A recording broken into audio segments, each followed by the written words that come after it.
What would you do to get something that you wanted?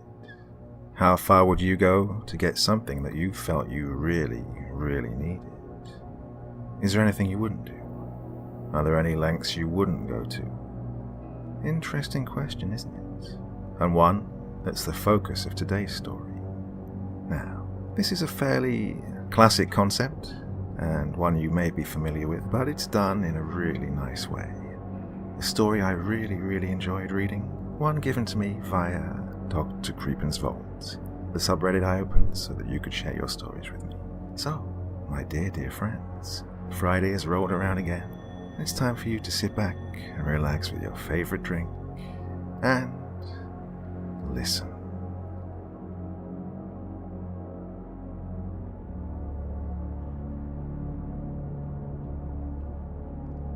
Every year in our town there is a race, but it's not just any race.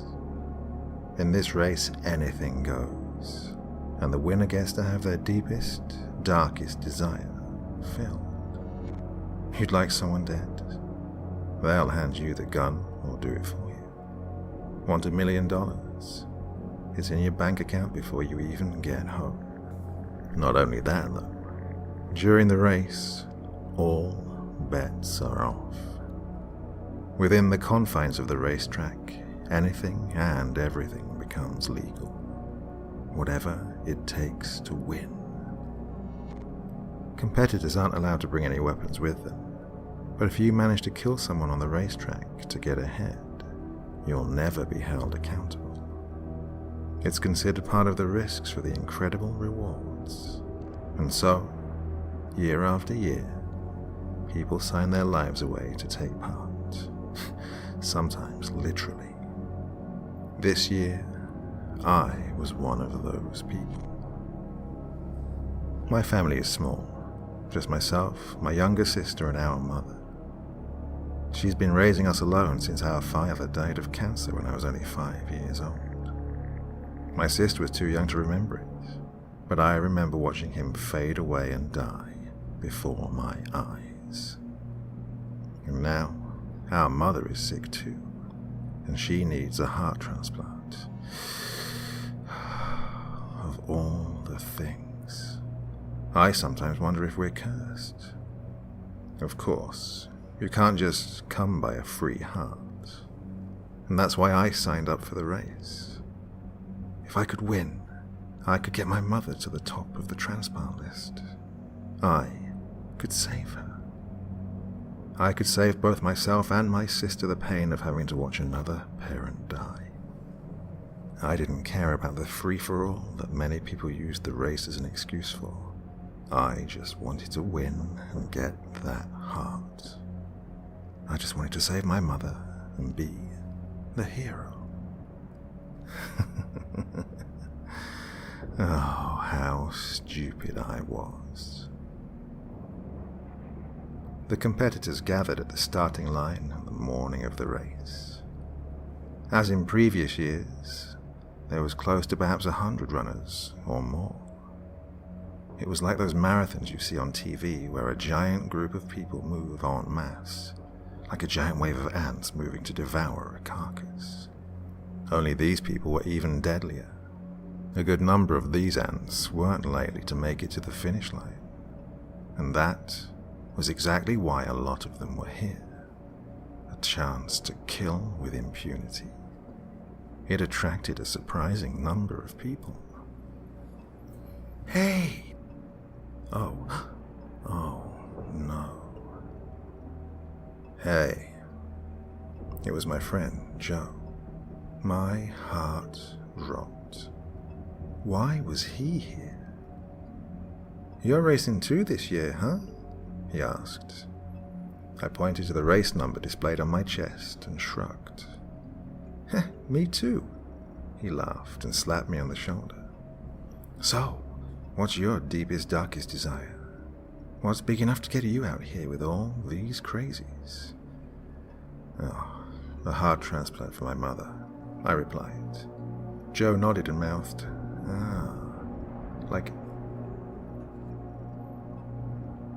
like it all suddenly made sense. You Perhaps not as dire or as noble as your cures. Just money. He shrugged. Joe also had a younger sister, and although our family was far from well off, Joe's family seemed to struggle even harder. He came to school without lunch more often than he did with it, and he'd been wearing the same shoes for the last 2 years now. And I'm pretty sure that he was using the same school bag he'd gotten in the 2nd grade of elementary. His family certainly could benefit from the money. There was no denying that. Competitors, to your starting positions. An announcement blared across the track from the speakers set up either side of the road. The course changed every year. This year it would be taking them through the mountains, down past the local river, around the school, and finally ending at one of the biggest parks in town. It wasn't a terribly long race, all things considered, but you tell that to 100 people trying to kill each other for that grand prize. Good luck, eh? Joe smiled again. How could he be so happy? He was surrounded by people who, for the next hour or so, would be trying to kill him. May the best man win. Yeah, I smiled meekly. If life worked out that way, we wouldn't be in this predicament in the first place.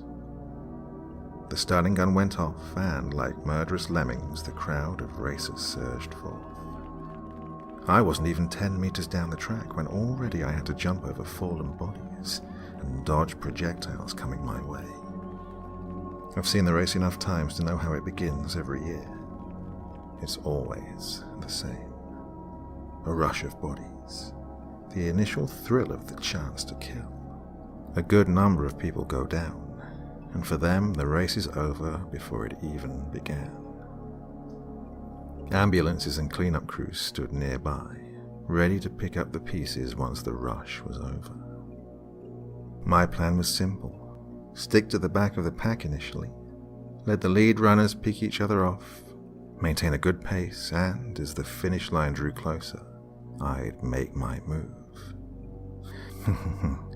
Whatever that move needed to be.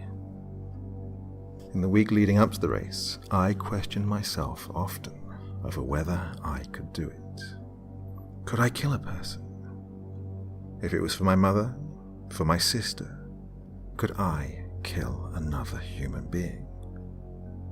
What if it was just me and one other person drawing in on the finish line?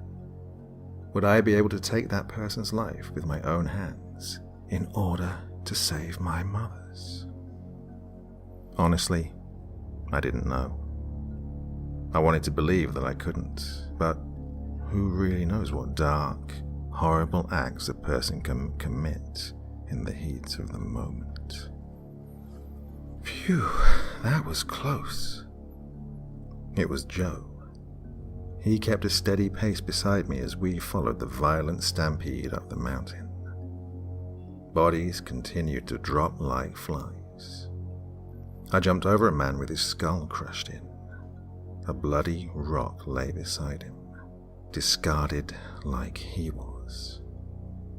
I remembered him from the front of the pack. That's why you never start at the front. Few spectators line the mountain road. Most of them will be waiting near the finish line, where all the real action was. Nobody cared about the insignificant ants who died early on. It was the furious battles near the finish line that people camped out for days to secure their spot for. That was what the crowd really wanted. Blood.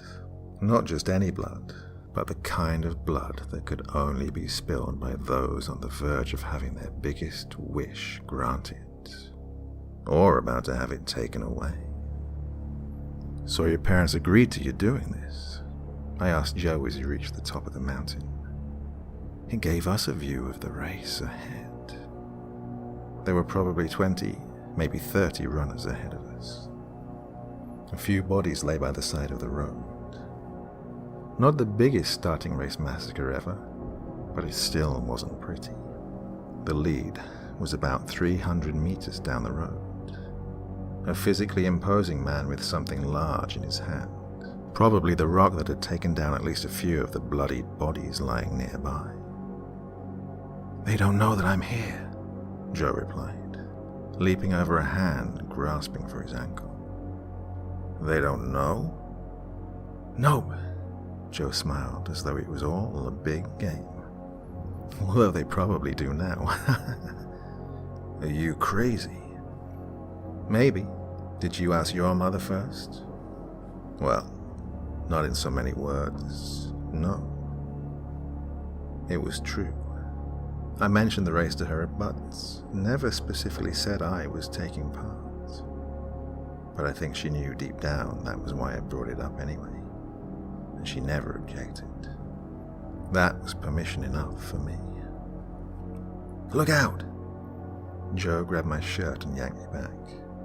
Something whizzed by my head and landed by the side of the road. A knife! Competitors weren't allowed to bring knives. It was strictly what you found on the way. A woman coming down the track behind us spotted the knife and slowed down to pick it up. She turned to us and smiled. It was a feral smile, like a starved animal about to take down its first prey in weeks. It was also the last smile that would ever touch her lips. Mere moments after she picked up the knife, a rifle sounded, and the woman's head split open. The knife hit the ground, followed by her crumpled body. The sound of a taser drew my attention from the sight before me. One of the few spectators on the mountain descent was twitching as he hit the ground. A man in raid gear spoke into his mic before the body was dragged off. Joe and I looked at one another and started running again. Just need to keep moving. "Hey, you've got some blood on your..." Joe pointed to my face. His hand was shaking. I just kept running. It was all I could do. We reached the river. By now, maybe 10 people were in front of us. We'd reached the part of the race where most of the runners were spaced out enough just to keep running. Other than the sound of our breathing, our feet hitting the dirt, and the trickle of the river, everything was quiet. I was okay with that. Quiet was nice. The sight of that woman's head exploding haunted me. She broke the rules. She picked up a weapon tossed onto the track by a spectator. Everyone knew what happened when you broke the rules, but I couldn't get the image out of my head. It was like her head just exploded.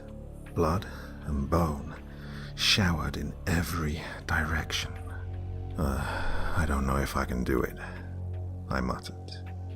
"Do what?" Joe's feet continued to hit the ground in sync with my own. "Kill a person. I don't think I can do it." "You don't have to kill anyone to win the race. Stop thinking about it." "I know, but you saw that guy up there. You think he's just going to let us peacefully pass him and take the first place?" Probably not, no." A scream sounded ahead of us. Another competitor down? "What are you going to do with the money if you win?" I asked. Joe didn't seem the type to really care about material possessions. But with $1 million in front of you, well, that could change a person. "Send Dad to that training course he needs to get that promotion to work finally. You know, they've skipped him over 3 years in a row now, simply because he can't drive the forklift, and they're too scummy to pay for his license." I didn't know that. I'm sorry. "Oh, and it'll let Mum quit her night job. And I want to get Marie some new clothes and such for school. She doesn't say anything, but I know the other kids tease her. They teased me." I didn't know what to say. I just nodded as we ran. "We're about to lose the house, too," Joe said after a few moments. "We have nowhere else to go. I don't know what to do. Even if I get another part-time job, another 5 part-time jobs, it wouldn't help. This is our last chance. No one can do this but me. Joe hit the ground in front of me, sending me tumbling over the top of him. Boo-hoo, what a sad story. Let's all have a pity party about it. One of the runners was standing above us with a large, thick tree branch in hand. He must have been hiding behind one of the trees. I turned over and saw a body lying in the river. That must have been the scream we heard.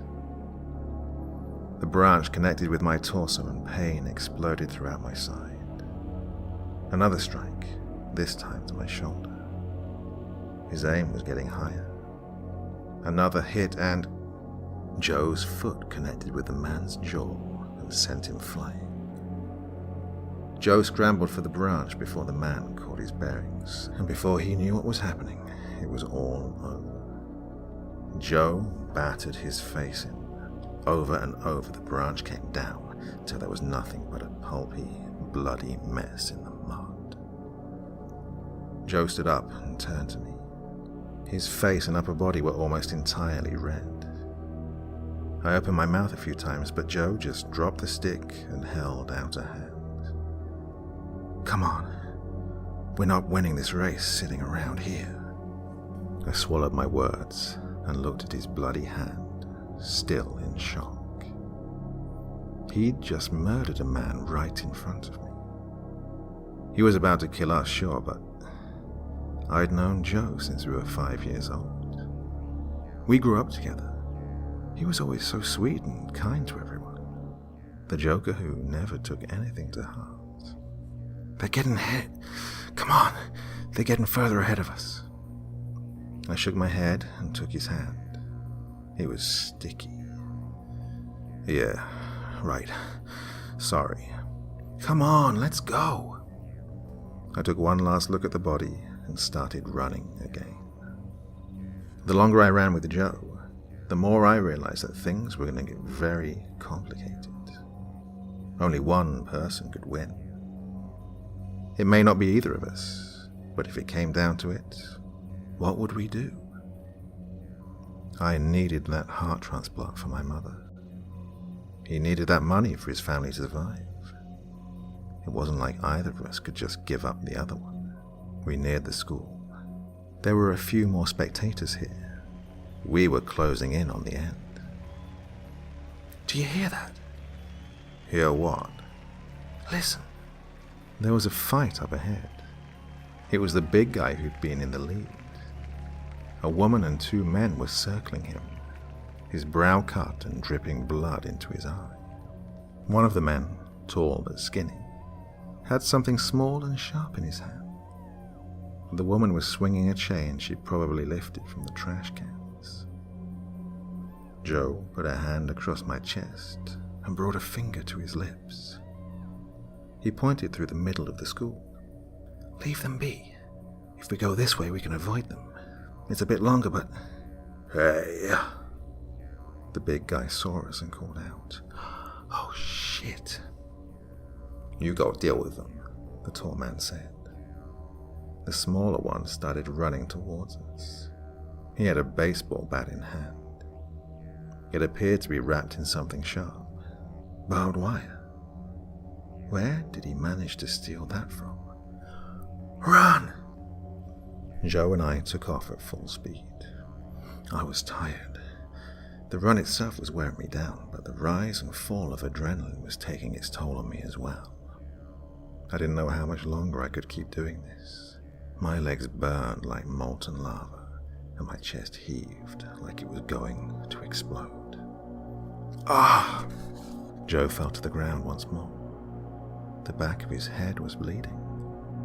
The man had thrown the baseball bat at him and was quickly closing in. I picked it up. There was no time. As the man got closer, I swung with all my might. The sound of his jaw cracking was a sound I'd remember for a long time. Joe had saved me before. Now we were even. Are you okay? Yeah, I think so. I'm just bleeding. Come on, let's keep moving. I held out a hand and helped Joe back to his feet. He was a little wobbly, but we pressed on before the others could follow.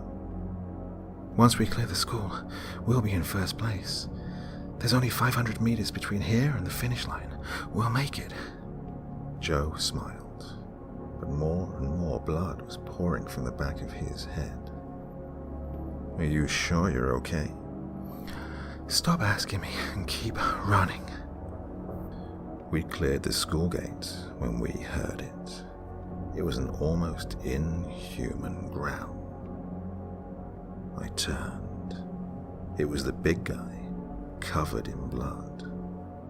He was holding the woman's chain in one hand and what looked like a steel pole in the other.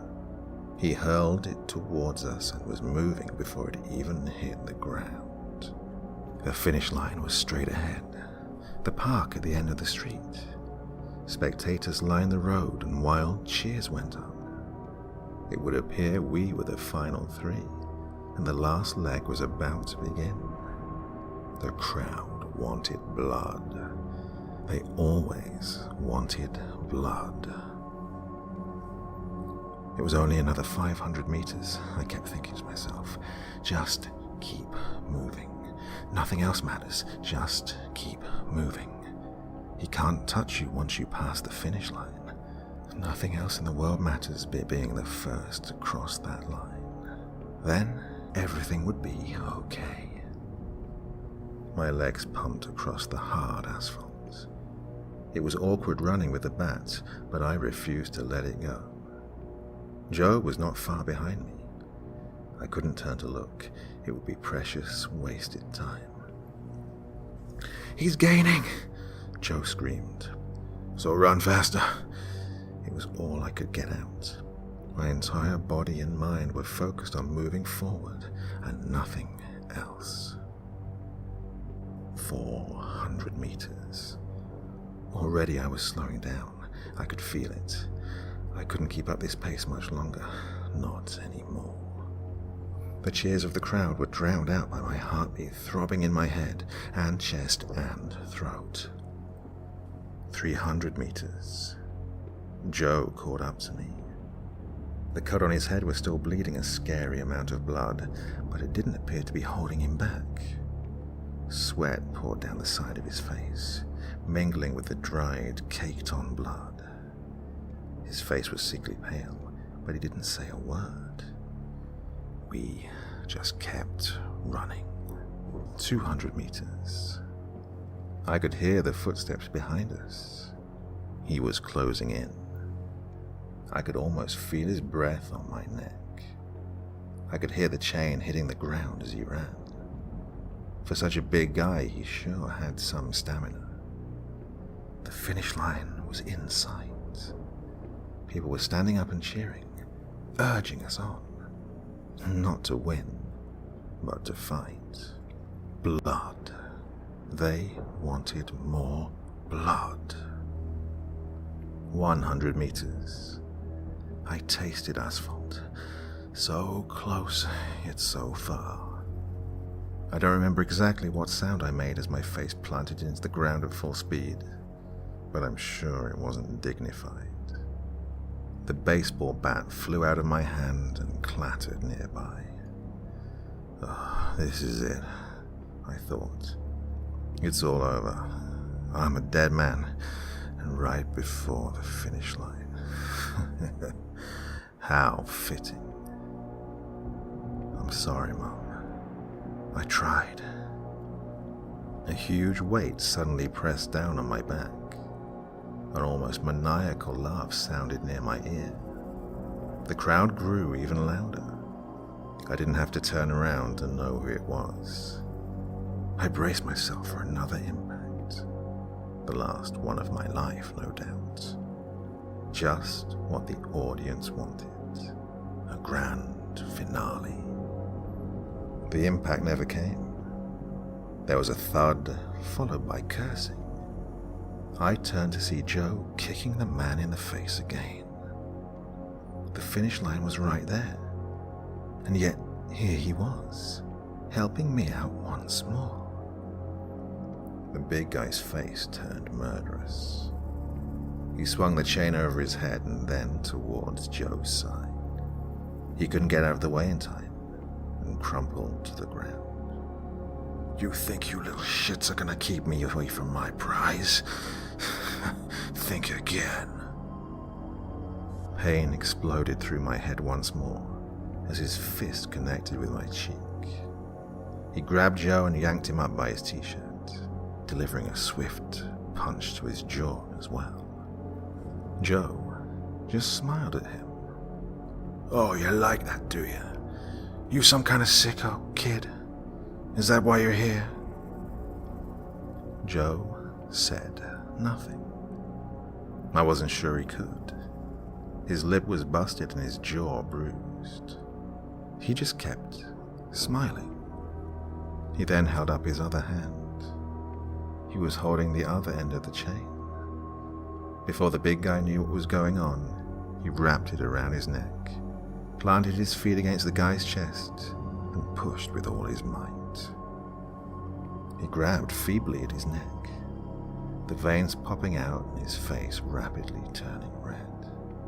Joe kept pushing against him with his feet and pulling on the chain, not letting go even as the body slid off me to the ground. He just kept pulling tighter and tighter. The big guy's eyes bulged, his breath rasped. The crowd cheered even louder. He was going to kill him. I looked over. My heart dropped. My mother and sister were in the crowd. Oh, why? Why was she here? Why did she bring my sister here?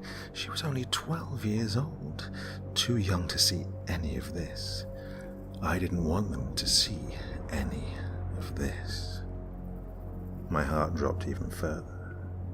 Next to her was Marie, Joe's sister. His parents were nowhere in sight, presumably at work. Joe, I called out, but my voice refused to work. My throat was so dry I could barely swallow. My head was spinning. I got up to my hands and knees and tried again. Joe! The big guy had stopped moving. Joe kept pulling the chain like his life depended on it. Joe! I put a hand on the back of his leg. He looked down at me, eyes full of fear and confusion and adrenaline. He was like an animal cornered with nowhere to go. He looked awful. Joe, you can let go now. He's not breathing. Joe turned back to the man, and after a few more moments, he dropped the chain. He fell to his knees beside me. It's just us now. It is? What are we gonna do? We need to finish this race. I stood up on wobbly legs. The finish line was just there, 100 meters ahead of us. I put an arm over Joe's shoulder and we stumbled forward, together. The crowd was cheering.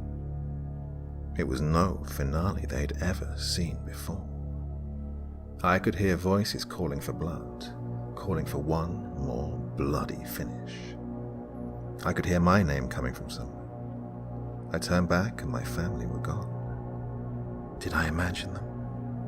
It didn't matter. Forward. We kept moving forward, step after step.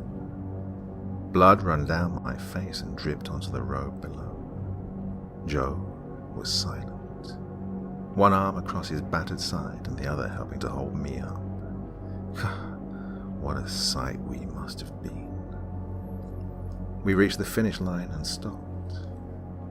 We'd made it. One of us was about to win. And that's when it hit me again. One of us. Only one person could win.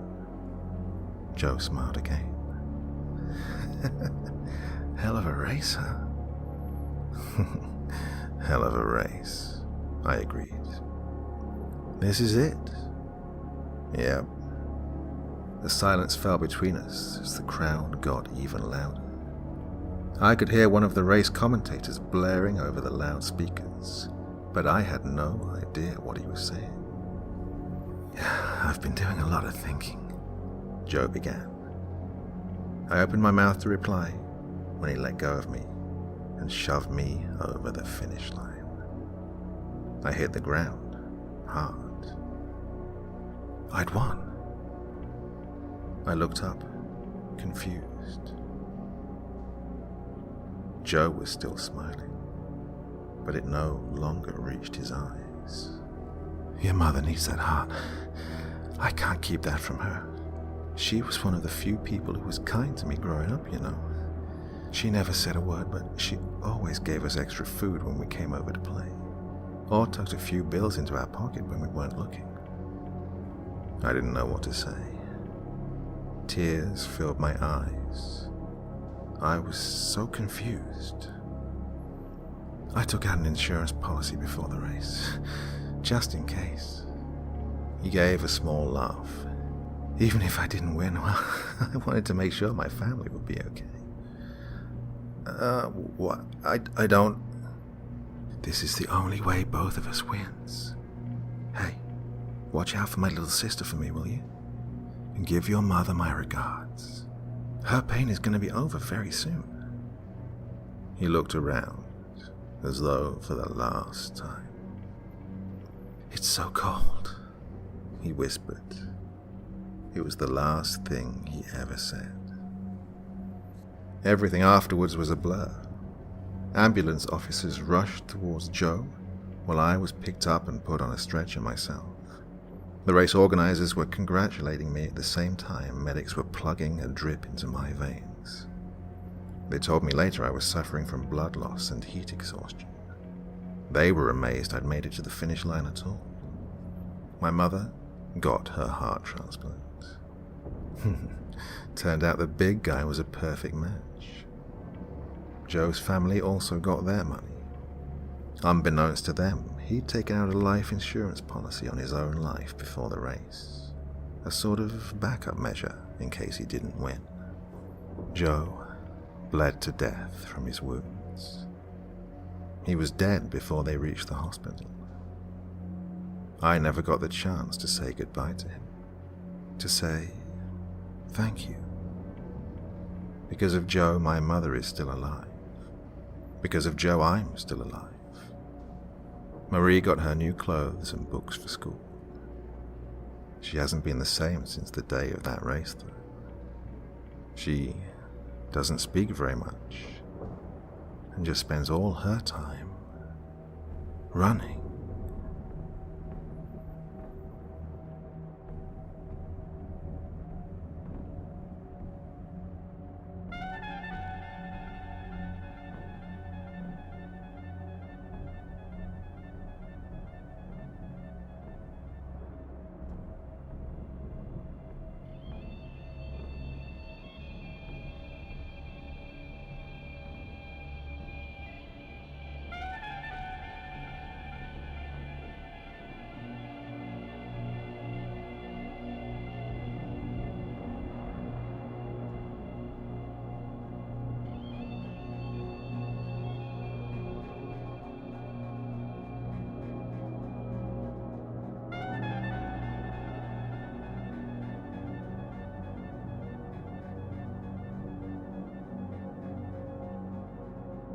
So quite a classic concept, the ultimate race. What would you do to win? How far would you go? But I like the way that was done. I felt it was a really nice take on the classic trope. Tell me what you thought in the comments section below. You like that one? I hope so. Anyway, if you've got stories to share, please do so on Dr. Creepin's Vault. I'm always on the lookout for new stories. Can't promise I read it, but I will do my best to get round to it. I'll definitely give it a look, whatever. So, my dear friends, it's Friday. What are you doing listening to me? Haven't you got anything better to do? Get out there and have some fun. Okay, everyone. That's all from me for this evening. Back again on Monday. But for now, sweet dreams.